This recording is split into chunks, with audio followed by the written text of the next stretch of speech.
Have you ever stood by someone when they needed you the most, only to realize later they never truly valued it? Have you ever given your time, your energy, your heart, and still been asked to give more? Have you ever been so gentle, so giving, so understanding that people slowly began to take advantage of you without you even noticing? There is a quiet truth that many kind people discover too late in life. Being good does not always protect you.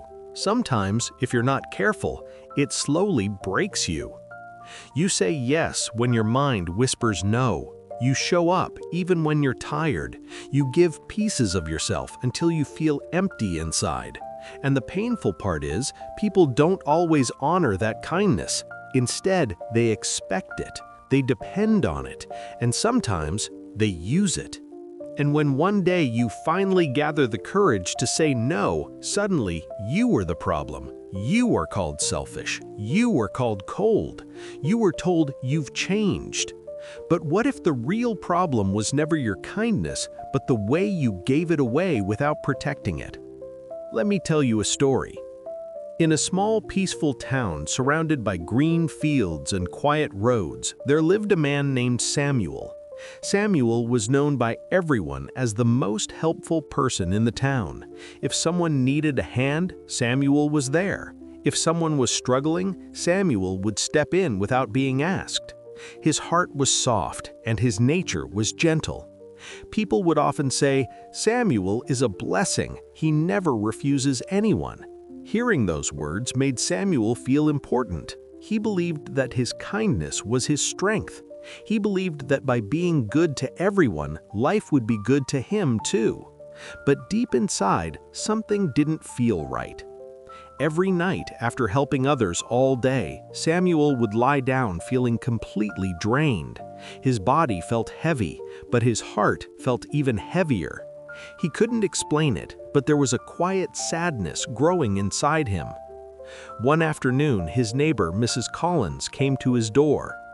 "Samuel, could you help me clean my storage room today?" she asked. Samuel had just come home after helping another neighbor repair their gate. His arms were sore and he had planned to rest, but he looked at her tired face and smiled. "Of course," he said. He spent hours cleaning, lifting boxes, and organizing everything. By the time he finished, the sun had already set. His back ached, and his hands were covered in dust. Mrs. Collins looked around and said, "Good, it looks much better now. Tomorrow you can help me with the garden." Samuel forced a small smile. There was no thank you, no pause, no thought about how tired he might be, just another task waiting. That night, Samuel sat quietly by his window. He whispered to himself, "Why does it feel like it's never enough?" A few days later, his cousin Daniel came to visit. "Samuel, I need some money," Daniel said. "Just a little. I'll return it soon."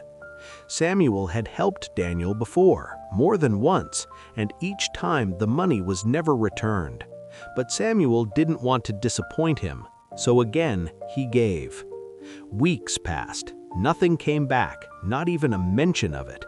When Samuel gently brought it up one day, Daniel laughed lightly and said, "Why are you making it a big deal? We're family."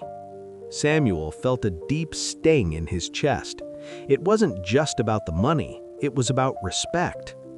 Soon after, the town gathered to discuss repairing the old bridge near the river. It was an important task, something that would take days of hard work. As the discussion went on, someone casually said, "Samuel will handle it, he always does." Others nodded in agreement. No one asked Samuel if he was willing. No one considered his time or effort. They had already decided for him.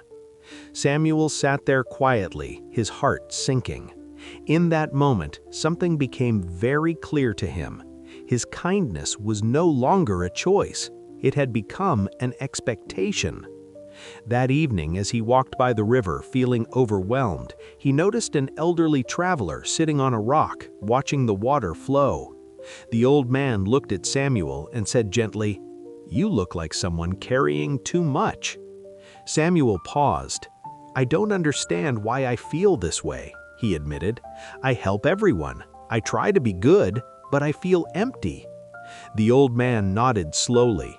"Because you are giving without limits," he said, "and anything without limits becomes dangerous, even kindness." Samuel frowned. "But helping others is a good thing, isn't it?" "It is," the old man replied, "but not when it costs you your peace, not when it takes everything from you, not when people stop seeing your value." Samuel listened carefully. "When you give to everyone," the old man continued, "you teach people that your time has no worth. When you never say no, your yes loses meaning, and when you don't protect your kindness, people will take it without thinking twice." Samuel felt those words deeply. "So what should I do?" he asked quietly. The old man smiled. "Stay kind, but be wise. Choose where your kindness goes. Not everyone deserves the same access to your energy." The next morning, Mrs. Collins knocked again. "Samuel, come help me with the garden," she said. Samuel took a deep breath. His heart was beating fast. "I'm sorry," he said calmly. "I can't today." She looked surprised. "What do you mean? You always help." "I need rest, and I have things to take care of," replied Samuel. Her expression changed. "You've changed, Samuel." He nodded gently. "Yes, I have." Later that week, Daniel came back asking for money again. Samuel looked at him steadily and said, "I won't be able to help you this time." Daniel frowned. "Why? You helped before." "I did," Samuel said, "and it was never returned. I need to respect myself too." Daniel shook his head, clearly unhappy. "You're not the same anymore." Samuel simply smiled. "No, I'm not." At the next town meeting, Samuel stood up. "For years, I've helped everyone here, and I'm grateful I could. But from now on, things will be different. I will still help, but not at the cost of myself. I will contribute, but not alone." The room fell silent. Some people looked uncomfortable, others seemed upset. But Samuel felt something he hadn't felt in a long time: peace. As weeks passed, something unexpected happened. People began to treat him differently. They asked instead of assuming. They offered help in return. They said thank you. One day, a young man named Aaron approached him. "Samuel, I need help repairing my shop, but I'll pay you and I'll also help you whenever you need it." Samuel saw honesty in his eyes, respect. He smiled. "All right, let's work together."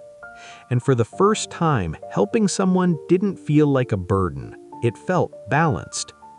Months later, Samuel saw the old traveler again by the river.